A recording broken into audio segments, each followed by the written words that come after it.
Praise the lord. Welcome to the channel. ఆయన Jesus దేవుని మహాకృపను బట్టి అందరూ క్షేమంగా ఉన్నారని ఆశిస్తా ఉన్నాను. ఈ దినం దేవుని వాక్యం ఆదికాండం 26వ అధ్యాయం 8వ వచనం.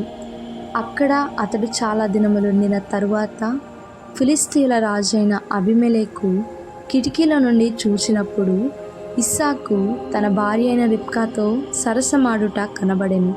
ఈ దినం మనం అబ్రహాము ఇస్సాకుల జీవితం నుండి మరొక విషయాన్ని ధ్యానించబోతా ఉన్నాం.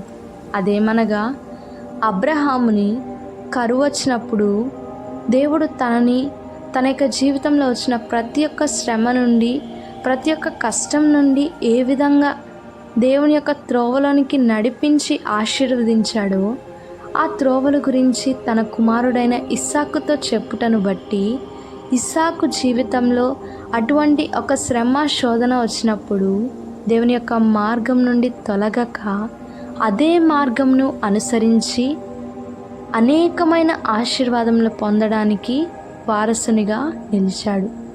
మన జీవితంలో కూడా దేవుడు లోకపు త్రోవల నుండి మనల్ని విడిపించి ఆత్మీయ త్రోవలో మనల్ని నడిపించిన ఆ మార్గమును అనేకమైన ఆత్మీయ సహోదరులకు మనం పంచుటను బట్టి వారిని అపవాది త్రోవలోనికి వెళ్లకుండా మనం రక్షించిన వారమే అవుతాము.